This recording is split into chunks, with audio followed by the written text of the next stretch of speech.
Hey everyone, welcome to episode 66 of BIM After Dark Live. How's it going, everyone? My name is Jeff, also known as the Revit Kid. Thank you for joining me tonight. It's actually just me tonight, which should be pretty fun. It's been a little while. Since I've just done one by myself, so it's going to be kind of nice to just roll through it and not have to have any technical difficulties with folks joining online. For those of you not familiar with this live stream, I just want to let you know that this is a weekly live stream here on the channel. And we talk about BIM, Revit, and pretty much any technology related things, architecture, construction, you name it. This is episode 66, as I mentioned before. If you're interested in seeing all the previous episodes, feel free to check out live.bimafterdark.com. I'm pretty excited to talk about a really neat topic today, which is Lidar and scanning with your phone. So I'm using an iPhone and bringing it into Revit. So I've got some really neat things. I'm going to talk about the process that I've created over about 9 to 10 months of using this software and this setup. I'm going to go through it, show you step by step all the programs and processes needed. I'm also going to show you a case study where I recently went out and basically did an existing condition survey of a house for a addition project, a residential addition project, and basically just went out with this guy. Pretty cool. So I'm going to walk through that process with you guys. Super excited. As usual, this is a live show, so I will do my best to keep an eye on the chat as you guys are chit-chatting along with me all. Scoured says the volume is low. Sorry about that, guys. Let me move the microphone a little closer to my face here. There we go. It should be a little better. I'm trying to stand today instead of sitting during all this. Sorry about the noise. Apologize. Okay, let me know if that's a little bit better. Should be pretty good now. If not, I'll crank up the gain a little bit. And here we go. Awesome. All right, that should be better. Sorry, guys. I apologize. If you want to go back and listen, just crank up the volume and hear what I just said. But anyways, I'm going to be talking about Lidar scanning in Revit. I'm super excited about it. What I was saying is that, as you can see, I pay attention to the chat here on the live stream. So if you're watching this in the future, I'm sorry, but I will be paying attention to the comments. So definitely feel free to add comments, and I will definitely reply to those. I replied to all of the comments. So hopefully the audio is better. I know there's a little delay, so I'll keep an eye on that. But yeah, so today the app that we're going to be talking about and the process is based on Polycam. And those of you who have been paying attention to the show for the last like 10 episodes or so, maybe 6 episodes, I don't remember how many, you'll know that Polycam is actually the title sponsor here on the show. And I mentioned numerous times that I was looking forward to showing you why I think the relationship between Polycam and myself is so powerful for you guys, because it is such a cool tool. So before we roll into it, I do want to thank Polycam for sponsoring this season of BIM After Dark Live and letting me bring this to you guys every week. And I will quickly roll a demo reel, even though I'm going to show you this entire episode, all of this cool stuff for Polycam. I'm going to roll it because, well, I like the music and I think it's pretty cool. So let's just roll that real quick.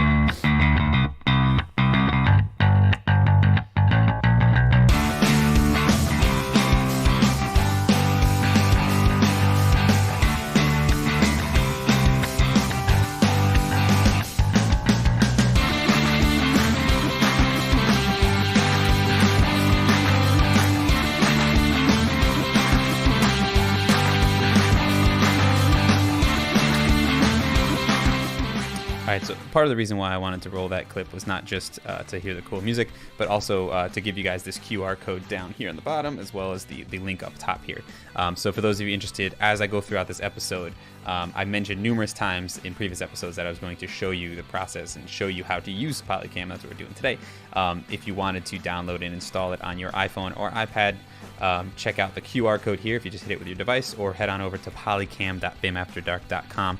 On any of your devices, it'll bring you right to your app store, and then you'll roll into it. So awesome. So let's just chat about it a little bit. Let me roll back over. So pretty cool, pretty exciting. I'll just start real quick with sort of a background of of how I got to know the program Polycam, but also the Lidar technology and the idea and sort of the concept that I'm going for here. First, full disclosure, I know that there's going to be some surveyors and professional laser scanners out there. I get it, and I am not saying at all that this device is going to replace what you do. I can promise you, I deal with surveying companies all the time, and I deal with professional laser scanners all the time, and it's not close. It's not, this is if you're looking for accurate surveying of existing conditions for very specific things, especially on larger projects, then I would definitely not say go out there with your iPhone. However, if you're a sole practitioner, or maybe you're just looking to quickly scan a space or a part of a building or an object to document it, or even just to have it as record, almost like you would use other software for documentation of photos, then I think this is great, especially in the small scale residential, and that's the case study we're going to talk about today. So long story short, this guy right here, this is an iPhone 12 Pro, I believe Pro, not the Max, so it's the Pro. And I got this, maybe a little under a year ago, maybe 10 months ago. And when I first got it, super excited that it had LiDAR, and really excited to see like what on earth could I do with LiDAR on my phone when it comes to architecture and construction.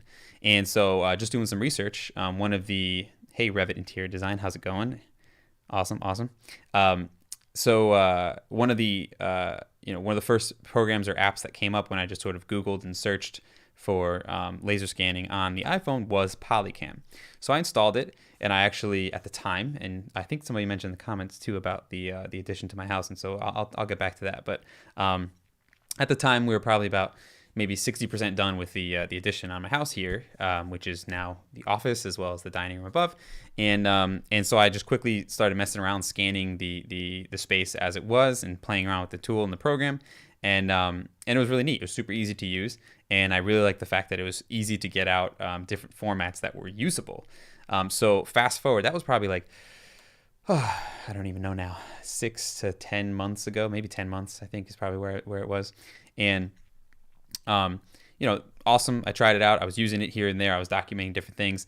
And then, fast forward to, 3 to 4 months ago, and actually Polycam is who reached out to me, having seen the show. And it was kind of funny that I was already using the app. And so we started chatting and talking, and I was explaining how we as architects use it in connection to Revit. And so I got to meet the developers and sort of talk through the process. So super cool. And I obviously, dove in pretty heavy there.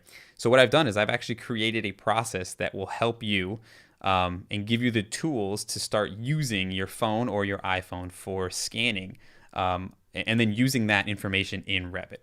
So scanning is one thing, and then being able to spin around in a mesh and everything is another thing.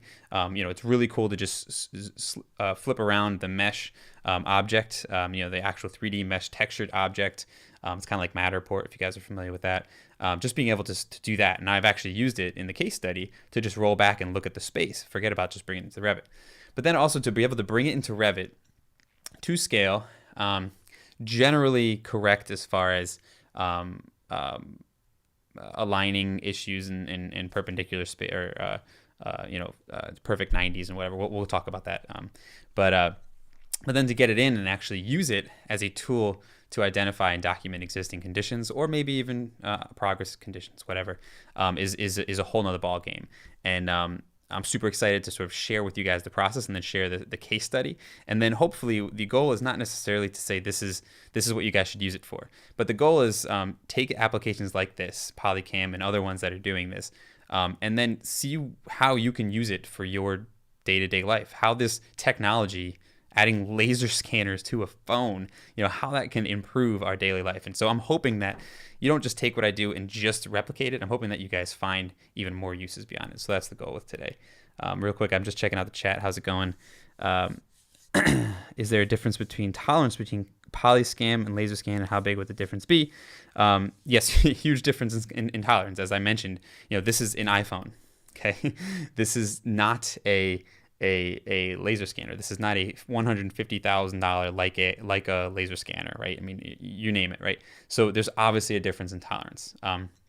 And I'll talk about some of the limitations of the LiDAR on the iPhone as it is. So there's definitely a difference. And like I said, depending on what your use case is, it doesn't necessarily make sense. So I'll just keep that in mind the whole time. And there's also a photo mode on here, which I'll talk about, which is actually surprisingly accurate and really well done. And I'll talk about why that's important for the process. And so just checking it out, or Android-based workflows. I'm not 100% sure what Polycam stance is on Android and app. I use an iPhone and iPad. I never actually used an Android phone my entire life. So hopefully maybe there's someone out there in the YouTube world or in the Polycam world that they're talking to who can talk about how this works on the Android side of things. The photo mode, maybe, I don't know how Android does LiDAR and stuff, but the photo mode, if it's available on an Android, then I would imagine that the photo mode would actually be usable too. I just don't even know if it's available on the Android. So I apologize ahead of time for Android users. It's just one of those things. I'm stuck in iOS. I apologize. And William Fletcher says, making all of us laser scanning guys nervous. If you missed the very first disclaimer I said, I'll say it again. This is not in any way, shape, or form saying that we should replace laser scanning surveyors who are doing actual laser scanning surveying using actual laser scanning equipment. I do not think so. If anything, like I said, I think the use case I'm going to show you is probably one of the best use cases I can think of for this particular product and process, and which is existing condition scanning of a small residence, right?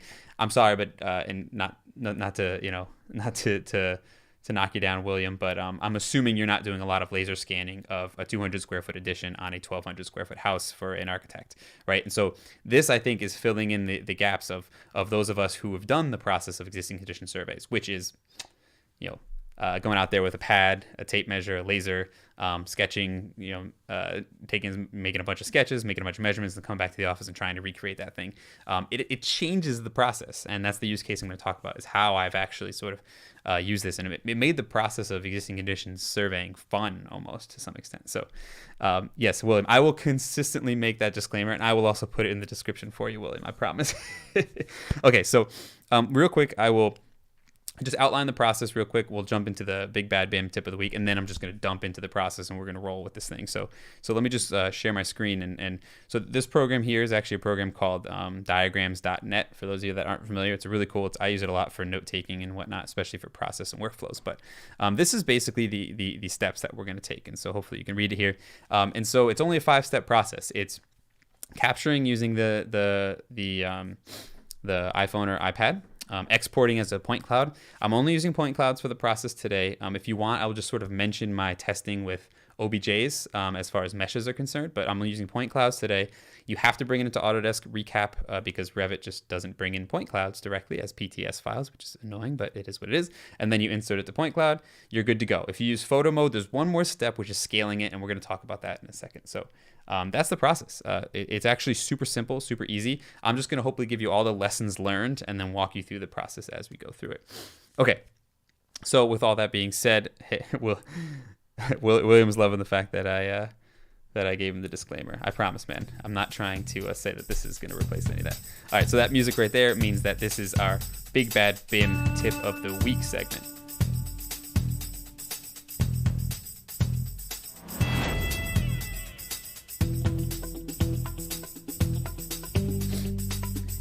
Okay, so for those of you not familiar with what the Big Bad BIM Tip of the Week segment is, it is a tip submitted by you, a reader, an audience member, and it is sponsored by Enscape. Enscape.bimafterdark.com if you're interested in saving 10%. Enscape is a real-time rendering program. Look out on the channel. I have a review coming up for a pre-release of 3.2. A couple really, really nice features that you guys are going to absolutely love. So if you're interested, check it out. Thank you, Enscape, for sponsoring this segment. And last but not least, if you submit a tip to me and I choose it here on the show, I will send you a free t-shirt, just like this one. Back up a little. There we go. So I'll send you a free t-shirt. So this week's tip is actually from Paul, who is a member of the BIM After Dark community. I don't mention the community very often on here, but if you are interested, it's a private community for Revit users to learn. It's got all my full-length courses, office hours, etc. You can learn more at community.bimafterdark.com. However, Paul, this is a great little tip, and it has to do with typing in measurements and some of the really cool things you can do with that feature. And so real quick, what am I talking about? Well, if I draw a reference plane and I copy this over, right, you guys know that you can type in a measurement. So I can say 36, I can say 35, whatever. Well, did you also know that you can say equals 36 plus 35? Press enter, and it's gonna do 71, right? So you can actually type in formulas within your Revit moves and pretty much anywhere in Revit that you can type in a dimension. So what's really cool about this is if I wanted to copy this and move it, maybe I know that there's a wall that's 4.5 inches, or 3 7/8 is a great example, or 3 5/8 even. I can say I want to move this 3 feet, so equals 3 feet plus 3 5/8 inches. So hopefully you can read that, and then if I press enter, you could see what it did is it actually moved it 3 feet. I guess this wasn't a great example because not a lot of math. I could tell you the times that I use it are when I need to do fractions. And those of you that are not in the United States, you probably don't feel our pain. But if I say 4.5 inches, right? If I say equals 4.5 inches plus 3 7/8 inches and press enter, you could see it actually did that math. And so you can do some pretty cool stuff within here. The other thing I did want to mention, which Paul didn't mention in his tip, but I think is really cool too, the fact that I kind of mentioned imperial versus metric. If you are working in a project that maybe has both units, or you're used to using another unit, even though this project is an imperial, if I type 3M and press enter, guess what it just did? It just copied this over 3 meters, okay? So pretty cool. You can actually type in units without the equal sign, but if you're doing formulas, that's pretty much the tip that Paul wanted to let us know, is if you type equal and then you type in formulas while you're doing dimensions, moves, copies, rotates. Well, rotates are degrees, but you get the idea. You have the ability to, even when you're changing offsets in like a wall property, you can type equals for like the top offset, and you could type in a formula. So awesome tip, Paul. Thank you for sharing that and sharing that with the community. I will be sending a t-shirt your way. Shoot me an email to remind me to do so. But definitely cool tip. So hopefully you guys enjoyed that. That is the Big Bad BIM tip of the week, sponsored by Enscape. So cheers to Enscape, and cheers to you guys. Hopefully you guys knew about it. If you didn't, now you know. Awesome tip. Okay. I'm just seeing the chat there. Great. Cool. Okay. So let's run into this process. So as I mentioned, it's a 5-step process. The first step is all about capturing. And so what I wanted to do is just give you guys a little lessons learned for myself. Actually, sorry, Wilhelm B just asked, is it possible to do rotations in radians? And I think rotations are in degrees, but I actually haven't tried doing it with a different unit. So that's pretty cool. And then Steven mentioned another thing. You can skip the foot and the quotation for inches, but you do have to type it the right way. Over time you guys can mess with that. But and Peter said that's great for us using metrics. Yes, for those of you in metric system, you can even type in feet and vice versa, which is pretty cool. Okay. So real quickly, what I did want to talk about as far as step 1, which is capture. Right, and it's pretty straightforward. And I promise you, everyone out there, if you guys are using Revit, you'll probably be able to figure out how to capture this if you wanted to. But I'm going to give you some lessons learned. And so what I want to do real quickly is just show you a couple examples of what it looks like when I captured and what the process looks like. The biggest thing that I want to let you guys know is Lidar on the iPhone. And this is the iPhone 12. I don't know if it's improving on the 13 or whatnot. But it's limited to 16 feet-ish, okay? So, and that depends, there's a depends there, but basically the distance between your phone and the object can't really be much further than 16 feet if you want to do an accurate capture. So what does that mean? Well, that means that my suggestion to you is actually to use Lidar for pretty much interior spaces, unless you're obviously doing a smaller exterior spaces, and then photo mode for exterior spaces. So just real quick, let me just show you what it kind of looks like when you're scanning. This is an example of the office that I'm standing in right now. And you could see basically what you're doing is you're moving the phone around and it's capturing the spaces. And as the spaces turn from blue to this white grid, it's telling you that it's filling it in. And so then you can quickly see you can quickly see what you did and didn't scan. Over time, what's going to happen is you are going to get a feeling for how fast you move. Remember, you're not a Leica. You're not sitting there spinning 1,000 times with crazy expensive lasers in it, and so you have to think about that. The program's doing a lot of processing, so you will start getting used to how you move and how fast you spin, how fast you look up and down. And the biggest thing that I want you guys to pay attention to is when you're turning corners or turning around corners in spaces, that has to be done very, very slowly. Because if you think about it, right, when for those of you that don't know laser scanning, I think I did an episode on laser scanning. I'll have to click it on there. That was extremely in depth as far as the technology behind it. Probably like a year ago now. I'll find that episode and I'll link it.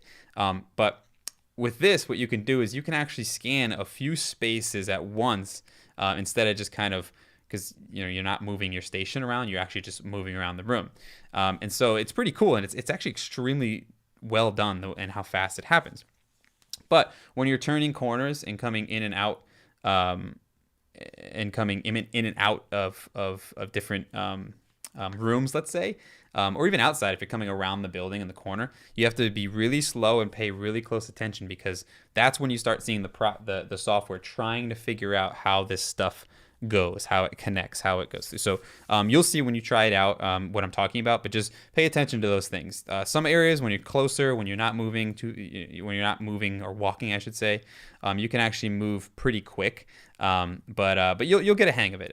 It didn't take me very long to figure out what the right speed was for me to get it sort of close. And even now, I still kind of might have to do it twice depending on the space. But so that was an example of an interior scan real fast. I did want to show you what happens on the exterior scan if you try to do it and the space is just above the 16-foot range.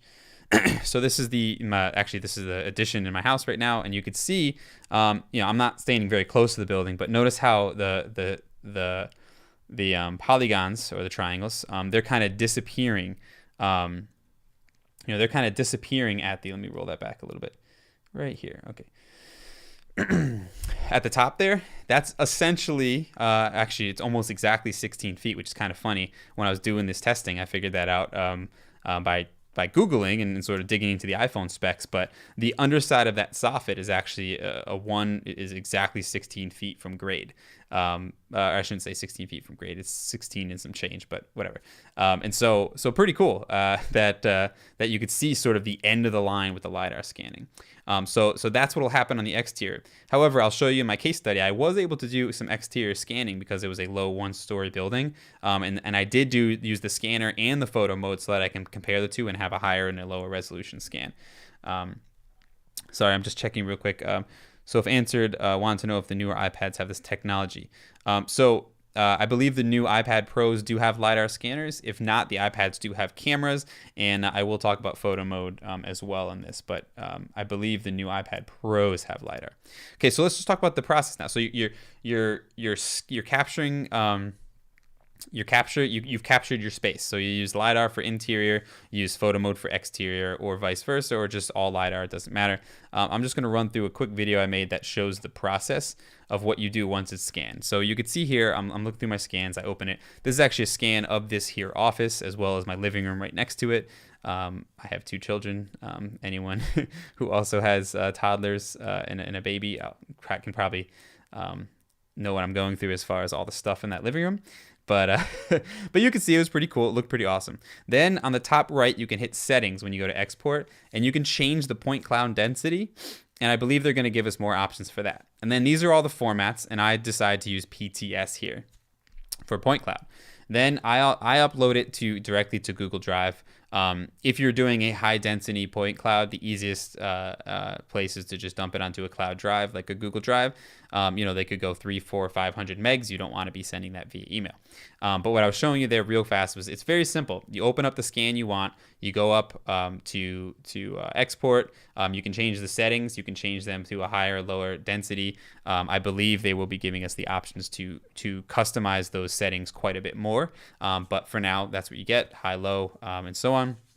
With the meshing, you have a little more options.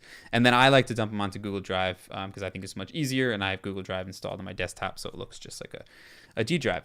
A couple tips along that line of the upload process is you can create albums of your scans, And then from that, you can actually upload all of the scans at once. So you don't have to do this every single time. So you can batch the process, which is pretty sweet. So then it's on the cloud, right? Then it's a point cloud. It's a .pts file. It's up on the cloud, and you can grab it down. And then we have a PTS file that we can do whatever we want with. So what I'm going to do real quick is double check to make sure you guys don't have any questions. Anything equivalent? Everyone's asking about Android. I will find out for you guys what the answer is for Android. I honestly do not know. And I will find out if it's there and what the equivalent would be, or if they're planning on doing an Android version, because I'm not really sure. But either way. The other thing I will mention is that the point cloud processing, for the most part, is actually done on your phone, which is kind of interesting. It does a pretty good job. Depending on the density you're exporting at, it obviously will take a little longer in the size of the scan. The photo mode is actually done in the cloud. So it just uploads the photos and it does it in the cloud, similar to like a recap photo process, which is kind of neat. Okay, awesome. So we got the point cloud there, right? So now that the point cloud's there, so step 1 was capture, step 2 is export, right? Let me pull open my my process map so we can see. Right, capture, we talked about that. We talked about some of the pros and cons. Step 2, export as a point cloud. We did that. Step 3 is to open it in Autodesk Recap. Now, the reason I like Google Drive is you could see I could actually map Google Drive as a cloud source here, which is pretty awesome. I'm obviously not going to download them for no reason when I have them all downloaded here. So the reason we open Recap, and this is the kicker, it's just one of those Autodesk things. You can't bring in a .pts directly to Revit. You just can't do it. It doesn't let you do it. So what you have to do is you actually have to bring it into Recap and just save it. You don't have to do anything in Recap. You just open it, create a new project, open it, save it, and then you have a file you can bring in. It's ridiculous, I know, but it's part of the process. So let's do it. So I'm going to click New Project. I'm going to say Import Point Cloud. I'm going to call this Bad Live 1. Click Proceed. And then it says select your files to import. So I'm going to bring in the files. And let me pull up in the example files here. So I'm going to do the Lidar Scan. So this is the basement one. Click Open. If you want, and if you're one of those recap people who know all these settings and you want to go through and mess with clipping, you want to mess with some of the decimation and all that stuff, you can. I'm just going to click Import Files. I'm going to make this as simple as possible for people. And then Index Scan. So you just do New Project, select your point cloud, Import Files, Index Scan, and here it goes indexing the scan. Hopefully this goes pretty fast. Usually it does. Greetings from Australia. Sorry I'm late. How's it going, SGR Drafting? Yep, talking about the new iPad. How does the scanning see mirrors? Does it appear? So mirrors, just like any laser scanning, the reflective surfaces, I'm going to just jump to myself while it's scanning. It's at 20%. Reflective surfaces and windows and stuff like that. Obviously you gotta play with that. It's a laser scan, right? So anyone who's ever dealt with laser scanning and mirrors and reflective surfaces knows, what issues are in play. I guess in theory, because we're bringing it into Recap, I was just saying you open and save. In theory, you could do some cleaning up if you want. You could do some deleting of points and some cleaning up of points. But Yvonne asks, you can't import it directly, not even as a topographic file. No, so no. I would not bring in a PTS file to make a topographic file. I guess in theory you could use Dynamo to bring in the points and do stuff with that, but I want to do that. If you want to bring it in directly, the only method you have is a mesh, like an OBJ. And I have successfully brought in the OBJs with textures, because 2022 gives you a lot more options with your textures as far as Revit and importing OBJs directly. The problem is, and those of you who have seen meshes in Revit, you get all the edges and the faces, and it's just honestly not that useful. To me, the point cloud is actually a more useful file. If you are into meshes and OBJs and comfortable with bringing that process into Revit, maybe even cleaning it up in Blender or 3D Max or something, then by all means try it out. It lets you bring out FBX, DWF or DWFX, whatever, OBJ, STL, I think. And there's a bunch of mesh files that it lets you bring out. As far as how those mesh files come into Revit, well, that's a different story. So and Jim Lose asked, how do you deal with glass? It's the same idea, and you'll see on this scan even what it does. as far as the glass is concerned. It's really not that big of an issue. You are going to get some weird stuff, depending on the level of detail and quality that you want in the scan. For the example that I'm talking about today, this is actually just an example of this office here. And so I'll zoom in. You can see actually there's glass there, right? So this back piece here is the glass. So you see it's doing whatever you need. But if you go inside, you could start to see what we're getting as far as the space is concerned. So if I zoom in here, you can see there's my living room with my son's toys and all of that good stuff, right? And so it's a point cloud. It's exactly what you think as far as a point cloud is concerned. This is one of the first meshes one of the first LiDAR cases that I took, or that I attempted. So I've gotten a little better at it, and I'll show you a couple of those scans. But long story short, just let's walk through the process first. So I brought in the scan. Here it is. This was my first scan. It took 3 minutes, not even, just walking through the room. And what you'll see, which is kind of interesting, is it does have quite a bit of the space. And I did this in one scan. So it's got the office, the living room, the other side of the living room, and some of the stairs in the hallway. So all of that was done with one scan. I basically just walked through the space, trying to follow along with the cues of the program. Okay, so bring it to the recap, file save as, and you have a recap file done. Okay, if you want to clean up points, you can select points, do whatever you want with them. But as far as the process is concerned, step 3 is open and recap and save. Right? Step 4 is insert into Revit. Pretty sweet, pretty simple. So let's just insert it real fast so you guys can see this one space. I'll go to File, I'll go to Insert tab, and then I will go to Import Point Cloud, which is bizarre that it says import point cloud, and then you can only select an RCP. I feel like they should say import a recap file for this one, but who am I? All right, so I'll open that one right now. Bad Live RCP, there it is. So all I did was open it, save as, good to go. Click open, and there it is.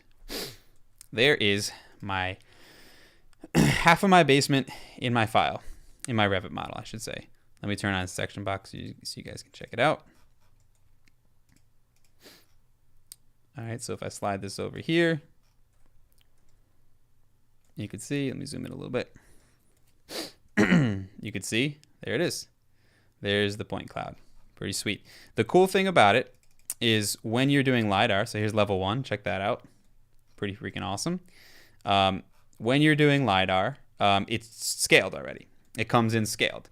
So if I was to dimension from interior to interior, somewhere in here, it should be around 12 something, 11'6", so it's 12 on the outside. So you can see it's actually a scaled model. I didn't have to do any scaling to it. It's done. It's good to go. A little tip for you guys, and I think I mentioned this as one of the big bad bin tip of the weeks. If you pin this file, so I just selected it and typed PN on my keyboard. Notice how I'm not hovering over it and it's selecting and doing that really annoying things. So just by pinning it and making it on the bottom right that you can't select pinned objects, makes it a little easier to get around laser scans so that you're not always hovering over them and seeing them. But as you can see, all right, there's a lot of useful information here for maybe 3 minutes of effort. Right, so here I go in here. You can see there's some of the beams which are exposed here in the office and so on, and then you saw what it looked like in the floor plan view. So there it is. Just like that, I have a laser scan that I created here on my phone, right? Just walking around this space for 3 minutes, clicking upload, and then importing into Revit. Done. Right? Pretty sweet. I mean, super powerful when you think about it. Like, I know that wasn't a great scan. It wasn't a perfect scan. It was the first time I ever used it, or not the first time I ever used it. It was the first time I used it in an attempt to really document the floor plan and not just sort of try it out and test the process.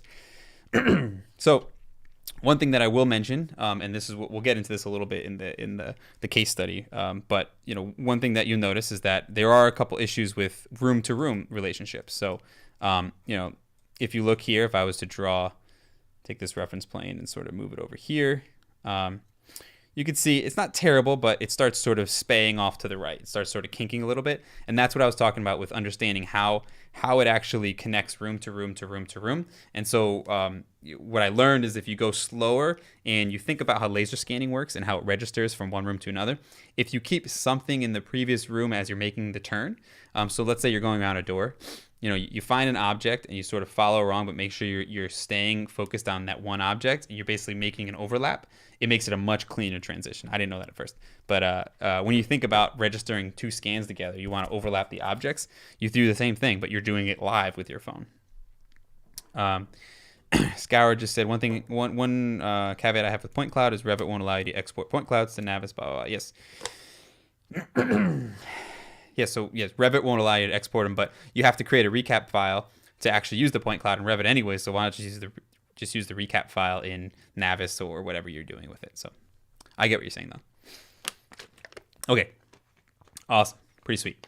Okay, so that's bringing it in. So really cool. So as far as the actual process is concerned, that's basically it. There are some steps that we need to add. Step 5. So we're on step 4 here. Insert, good to go. So step 5, you can see my little step matrix here. It says, did you capture using photo mode? If no, then you're done. If you did use photo mode, then you have to scale the object in Revit.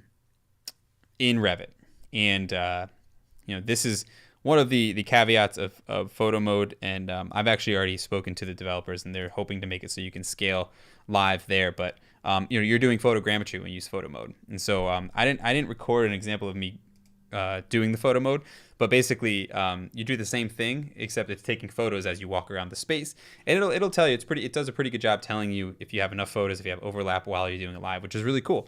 And then it processes it up in the cloud and it sends you the same thing. You would export as a DWF, a point cloud. Actually, I should make sure I load into this. Pierre Luc, hi from Montreal. What's up, man? How you doing? So one neat thing though with photo mode, the downfall obviously is that you have to, you have to scale it. But one of the nice things about it is you do have photo mode objects available in the cloud because they're processed in the cloud. So I can go up on here and I can load a photo mode capture and just view it on the cloud viewer, which is pretty cool. Considering you captured it on your phone. So here is actually the case study house that I'm going to be showing you guys. And this was a couple minutes just walking around the house from the ground, and then walking around the outside. So the project that I'm working on is actually addition, renovation to this garage. They're building up on this garage. So the garage was really the most important piece, but I wanted to get everything as I was going around. So I went around and captured this whole project, which is pretty cool. And it's pretty fast, pretty easy to do, and good to go. So because that was a photo mode capture, right, you have to set the scale in Revit, okay? Because you also can't scale, unless you guys know how to, but you can't scale in recap. You can scale in recap photo, but not recap, which is kind of weird. But so what I'm going to do is just quickly bring in a recap file of that photo file so you guys can see it. So I'm going to go in point cloud, and then I'll do, let's see, exterior photo. And if I zoom in a little, you could see, oops, I think I have to move my scan. Hold on. Unpin this. Let me move it out of the way. So obviously, as you can see, here's my little office and basement, and it's bigger than the entire house. So obviously the scale is wrong, right? It's not coming in right. And so the scale factor, is pretty neat in that it seems to be consistent across the board as far as how it comes in from photo mode. And I would still test this if I were you guys. If you plan on going through this process, still test it. But basically, the formula that I came up with that seemed to be consistent around, I think I did almost 6 different scans to show, is, let me pull it up here so you guys can see it. It is the desired length divided by the actual length. So you measure an object that you know, and then so if I know that the garage door is 9 feet, I measure that, and that's the actual. So it'd be desired, that would be the desire. So desired to be 9 feet. The actual would be whatever it measures to in Revit when I bring it in, and then you multiply it by the current scale factor of the point cloud. Okay, so let me just walk you through that real quick. So if I select this point cloud, and I go to edit type, you'll see there's a scale factor, 3.280840. which I believe is the 1 meter, right? maybe. But either way. So that's the scale factor, 3.28, blah, blah, blah. So what I do is I'll actually go in and I measure a known location. So if that's, I'm just going to make it up for the sake of this because I can't see it on here. But so if I know that the roof is 10 feet, I'm going to measure it, or the roof is, the bottom of the soffit is 10 feet, whatever. So if I measure that and it tells me that it's, so I just do a quick measure from here to here. I'll be more accurate if I was doing this, for real. But it tells me that it's 2'3". Okay. So if I look at my calculator, and I'm just going through this process, because what you'll realize if you guys are mathematicians is that it's actually pretty much the same number every time. But I'm going to go through this process just so you guys can double check yourself. So the desired, right, is 10 feet divided by, okay, 2.3. Let's say it was 2'4", just to make it easier. Divided by 2.3, which is 2'4" or whatnot, and then multiplied by 3.280824, whatever it was. Okay, so 14.26 feet. So I'm not doing it exactly because there's no time to go through that, and I forgot to write it down. So now if I go in here and I say 14.26, whatever, you'll see it's 0.26. So I'm just changing the scale factor, clicking OK.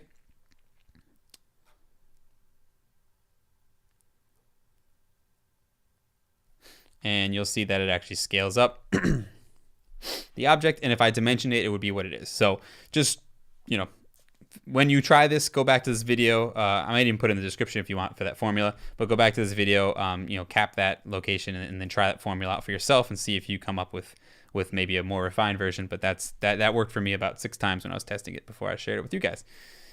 So let me zoom out here. Jose just asked, do you think it's better photo mode? Well, if you go back to the beginning of this episode and when I talked about capture, my suggestion is you use LiDAR for interior stuff. Obviously, if you have a large interior space like a church or something like that, it might be a little different. But so now you can see this is actually a much larger space. Let me move my scan out of the way here. A much larger scan, and it's actually to scale now. Okay. So now I've got a scan of the house that I walked around, and what you'll see is it's actually pretty good as far as how it's tied everything together. William Fletcher just asked if you tried messing with the import units. I have not of the PTS file. I have not, and I'm not an experienced laser scanning surveyor, so that's something where you can probably tell me what a better process would be as far as scaling the PTS files is concerned. And that's a great point. If we can figure that out, I might even be able to tell the Polycam people that we can have an option to just make that scale factor changeable and something on the UI where no one even thinks about it when you're exporting it. So great point there. Awesome. Okay, so that's how you bring in a photo mode. So the process, just to quickly flip through it again before we talk about the case study, it's a 5-step process and it's fairly simple. And feel free to try this out and do your thing and let me know what you think. So step 1, as I mentioned, was capturing with your device, right? iPhone, iPad, photo mode, LiDAR mode, doesn't matter. Exporting it as a PTS. Preferably I dump it into Google Drive and then I pull it down from there.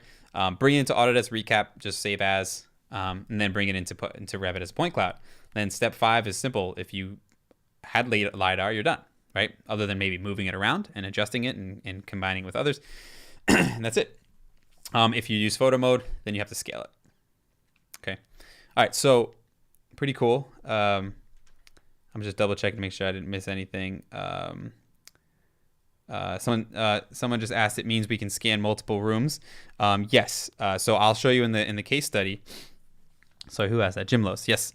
I'll show you in the case study how I did it. There's probably a little bit better ways to combine from floor to floor or room to room when you did multiple scans that an experienced laser scanner might think of. But I was able to do it pretty good. And I'll walk through the process as far as how I brought in 3 different interior scans and 2 different exterior scans and how I kind of tied them together. Unfortunately, it doesn't seem like multiple scans register together. Maybe there's a way. I haven't figured it out in the Polycam app itself, and maybe there's a way that you could do it easier in point clouds or recap version of it, but I'll sort of walk you through the process that I came up with. And then somebody asked, William Fletcher asked, interested to see how this compares to Matterport exports or using Ricoh or Insta360. I believe that this is probably more on the line with Matterport stuff. I would say if you were thinking comparing apples to apples, oranges, whatever you want to call it. But yeah, so I definitely interested in seeing what other options are out there. I'm super excited with the fact that we have this technology and we have the ability to do it, which is awesome. Okay. So real quick, I do want to talk about the case study because I think it's pretty cool and it'll be fun for you guys to see. So this house here, as I mentioned, it's a friend of mine, and he's doing he's planning on doing an addition above his a master suite addition above the garage. And so what I decided to do, let me just open this up here. So basically the idea was to take the roof off and build above it. Of course, we're all engineers and architects here, so we know that it's not that simple, and you can't just build on top of the garage unless it was designed for it. But we won't go down that road right now. But the idea was really let's identify existing conditions and go out and import them into Revit and use that. So what I did is I went out. I did bring my laser tape measure and my regular tape measure and my sketchbook. But I decided I was only going to dimension a couple spots for references, for scaling and all that stuff, and that's it. Okay? I didn't take a single photo using my phone, and I did not take any more dimensions than a couple different reference ones, like the garage door, the soffits, and I think 1 or 2 interior on the upstairs, just to sort of have something to check back to. So I went out there and I made a bunch of scans. In total, I think I did 4 or 5 scans I did the basically the way I approached it, because again, the idea is the garage here is I did a Lidar scan of the exterior of this garage. So I Lidar scanned the exterior of the garage. I did a photo mode of the whole house, and then I did a Lidar scan in this space of the garage, so the main space, the mudroom, which is this connecting piece here, and then the second floor up here, which is where it's going to connect, and that's it. Okay, and then what I wanted to do, especially because this is a friend of mine, so I can go out there whenever I want. What I wanted to do was basically see, can I take this information that I have and build an existing conditions model from it? And the answer is yes, I was able to. Oops, let me flip back to existing here. Show existing. All right, so here is the existing condition model in Revit of that scan. So let's take a look at what those scans look like, which is pretty cool. So let me go to 3D scans. So I'll just show the scans only first.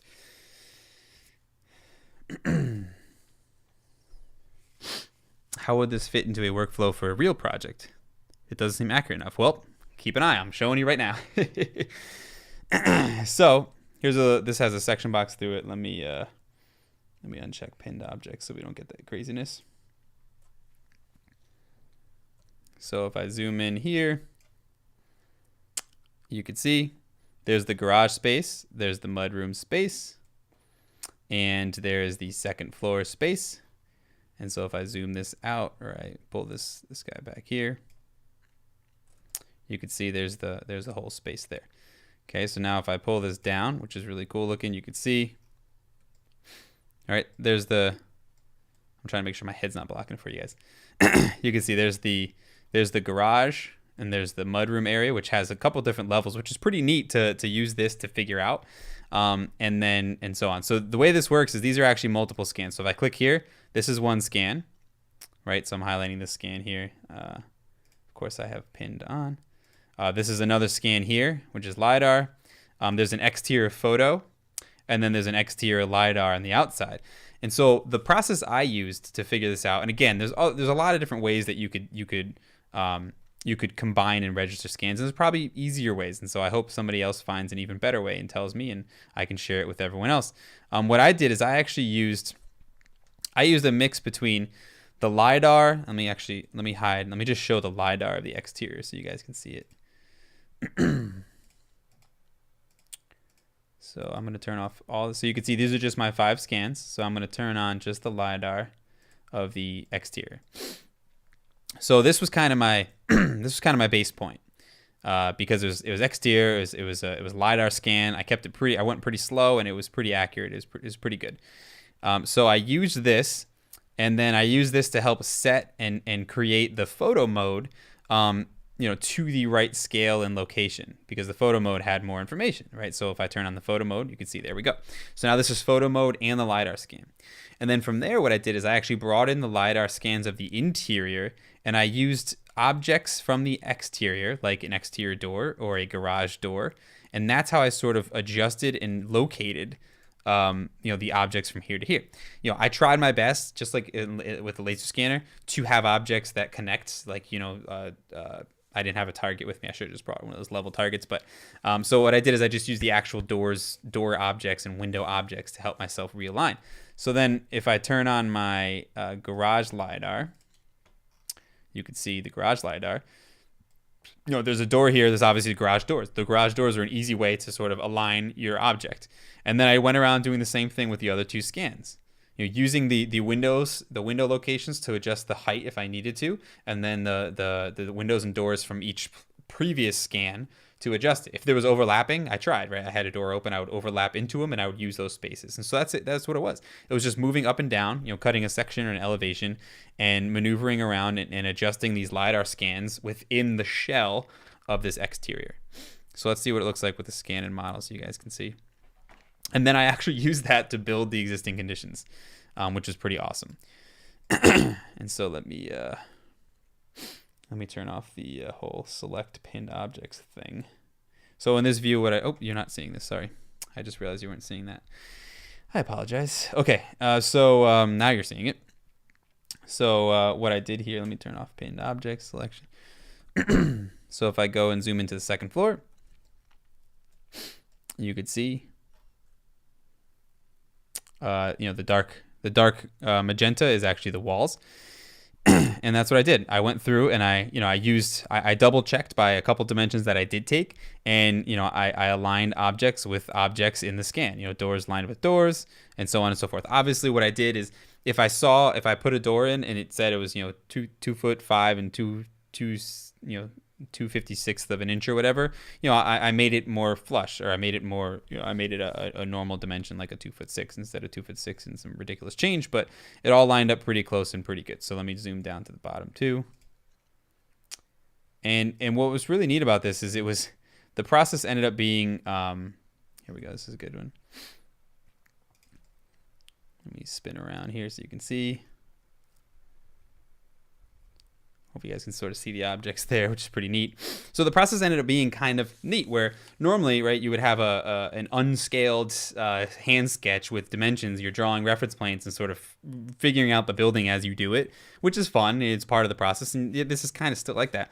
But what was also cool is I could also jump into the scan on my phone or on my computer and look around as if it was photos of the objects too. So instead of, if I really wanted to dive in and look at certain things, I was able to do that using the phone scan, almost like I would, going back to the photos. And so all I did was went around and I just traced the scan, and then did the same thing with windows and doors and placements and so on. And some of the cool things that came out of it is, the amount of time and effort it would have taken for me to normally figure out, for example, the multiple level changes that they have in this house. There's actually, you can see there's a step there, all this other stuff. That kind of stuff can take a lot of time when you're manually, if anyone who's done existing condition surveying knows that the process can be a bear. So it was pretty sweet. It was an awesome process that let me go through the entire thing and figure some of this stuff out. Another thing that I figured out too, which, if you think about this process, or think about the normal existing condition process, let me cut through somewhere around here. Let's see. So just sort of by default, you kind of assume that the garage roof maybe sort of is, or the garage ceiling is maybe sort of in line with the second floor and so on. And you could see here, just by going through this process, there's a lot more level changes and things going on. If you walk through this house, you sort of get the sense of it, because there's a lot of up and downs and one stairs here and two stairs there.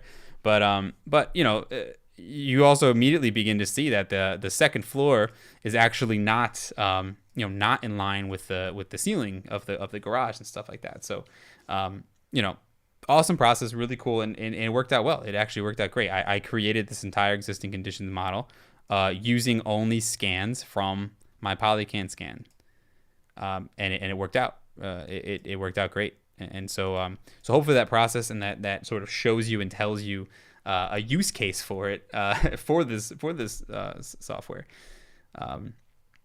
Let me just read in some comments here. It gives me some context. Really easy, great, even colored. That's true. Yes, the color scanning, I have to say, is extremely impressive. And William just mentioned that in the chat. Anyone who's used general scanning knows that getting a high quality RGB scan with really well done colors and exposures and stuff is not always an easy thing. And so that's super helpful in context when you're trying to do what I was just showing you, is to be able to sort of see the point cloud, not just the actual points, but to see what it's trying to represent. Awesome. What else? Enscape won't like to hear, but I want to see those in Twinmotion. Oh, you want to see them in Twinmotion? Oh, I don't know if I should do this live, but they actually look really cool. So I'll show you. Why not? Hold on, let me see the preview here. Do I have it? Yeah. Why not? We're live, right? I'll quickly show you. As long as my computer doesn't explode. There's a lot of video stuff happening right now, so and I don't want it to explode while we're going live. But let's just check it out. The Revit Kid, can you talk briefly again about the dimension accuracy of the scan? So I don't know what the error margin is. I'm sure Polycam can tell you, but that might not even be able to tell you. But it depends. So the Lidar, if you understand perfectly how the application works and you do a perfect scan, it's pretty good. It's I don't know what the tolerance would be, but you do have to play with it, and that's what I realized when I was doing this case study, is that there's some areas where I probably could have turned the corner a little better so it didn't kink out a little bit, and so on and so forth. So as far as that's concerned, I'm not going to go down that road. Okay, let's see. So I did open Twinmotion just for fun. And no, I don't think Enscape will mind, just because they sponsored this episode. So, and just for those of you that don't know, and I will be talking about this on the YouTube channel as well. Twinmotion does allow you to bring in point clouds now using if you look at the new preview, and so if I go to Polycam tutorial, I will show you guys the entire house in photo mode. Or actually, no, let's not do photo mode. Let's do a scan. I'll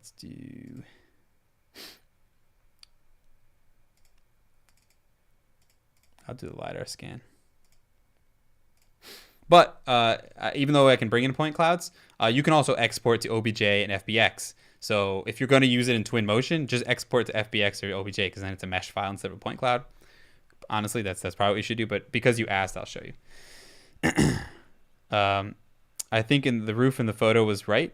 Yeah, actually, the roof was surprisingly. Here's the scan actually, which is pretty cool. Oops. Check it out. So that's my basement scan in Twinmotion. Kind of cool. A lot of rays of light coming in, but pretty neat. It actually does work, which is pretty cool. And like I said, if you were gonna do this, if you were gonna use, let's say, Twinmotion, to use these scans, then I wouldn't use a point cloud. I would just use geometry, right? So if you go to geometry and open, I think I have an FBX or something. Let me see. Somewhere in here I have an FBX or an OBJ maybe. I'll find it. All right. Okay, so before we wrap this up, I want to make sure I got everyone's questions. I'm just looking for a .obj real quick on here.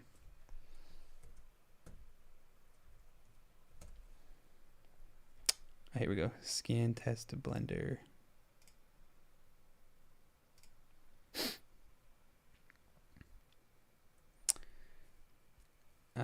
He said climb the tree. Yeah, so for the roof, no, I mean, luckily there was a slight hill on the house, so I actually did. And if you go far enough away, you get it. Yes, obviously, if you see towards the roof, it gets away pretty bit. But one of the dimensions I did take was actually. Let me move this guy out of the way. Oh, this was not scaled. My bad. Well, this one was not scaled, so you're not going to see this or rotated. So let's just do this. Woo. There we go. So this is actually an OBJ of, you know, coming out of it, of the addition in the house, which is pretty sweet. So the app produces a mesh for you, and they convert it to a PTS. So it gets converted to either one for you. So if you're gonna use it as a mesh, then you might as well just go directly to the mesh. All right. Last but not least, I just want to make sure there's no more questions before we wrap it up. Pretty awesome. You mentioned you did all of your scans from your phone, meaning you attached your phone to your drone. No. So Jefferson, I did not. This was not a drone scan. These were that from what you saw. That was actually me just walking around the house. I took one loop around the house using photo mode, and as long as you can see the roof, it does a pretty good job. Obviously, obviously, if you can't see whatever you can't see, it's not going to. Remember I said I referenced a couple of dimensions. So the dimensions I did take, and obviously you could take more if you want. I did the garage door. I think I did a couple interior here and there just to get it. And then the ones I did take were the soffit and the peak or the ridge, so that I at least could check against it. And it was pretty close. It was like a 6-something 12, which, exactly what it came out to be. So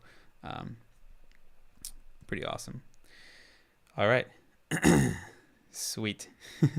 Okay, cool. So thank you guys for joining me. I appreciate it. If you enjoyed this content, make sure you subscribe to the channel. One thing I did want to check actually while we were live, we were only, I think, about 50 subscribers away from 50,000 when we started this live stream. So if you guys have not subscribed, please subscribe to the channel. I'm going to check right now to see if we hit 50,000 while I'm live. That would be pretty wild. Okay, we're 46 people away. So subscribe to the channel here. I appreciate you guys joining me tonight. Thank you to Enscape and Polycam for Enscape for sponsoring the Big Bad BIM tip of the week, and Polycam for sponsoring the episode, as well as being the subject of this episode. I hope you guys really got a feeling for the use case and the reason why I was so excited to team up with Polycam as not just a sponsor here, but to tell you guys about it, because I think it's super cool. And I mean, just imagine what you can do in 5 years from now, when our Lidar scanners on our phones are even better. But hopefully you guys can try this out in your process and learn from it, and tell me, tell me how I can improve this process as well. So you guys are amazing. Thank you for joining me on this Tuesday night. I know it's usually Thursday nights at 9 p.m., but for those of you in America who do celebrate Thanksgiving, it's on Thursday. So I'll be upstairs from here actually eating turkey, roast beef, and God only knows what else. And a couple people did ask if I can give an updated tour of the completed projects here that I talked about quite a bit last year. And I will. I'll do something on the YouTube channel maybe. I don't think live's gonna be kind of hard because moving around, and it's usually 9 p.m. It's dark outside. But I'll do something. I know you guys are interested. But it is done. It's completely done. I actually put the last piece of trim in the kitchen, which was kind of phase 2. I caulked the last piece of trim last night, so officially done with everything. Okay. You guys are amazing. Comment below if you're interested, if you have some ideas, if you were excited about what this was. Make sure you subscribe to the channel. Thank you to Polycam and Enscape. Thank you to you all joining me. I'm super thankful, super lucky that I've been doing this for 66 episodes on top of the 12 years that I've been blogging about Revit. And I love meeting and hanging out with you guys. You're amazing. I've got some great guests in line for the end of the year. We have four more episodes, and I promise you they are all going to be awesome. With some really, really cool special guests, most of them new guests. So definitely hang around and keep an eye on the channel and the blog for when those episodes are going to be. You guys are amazing, and I'll talk to you guys soon. Cheers. Have a wonderful night.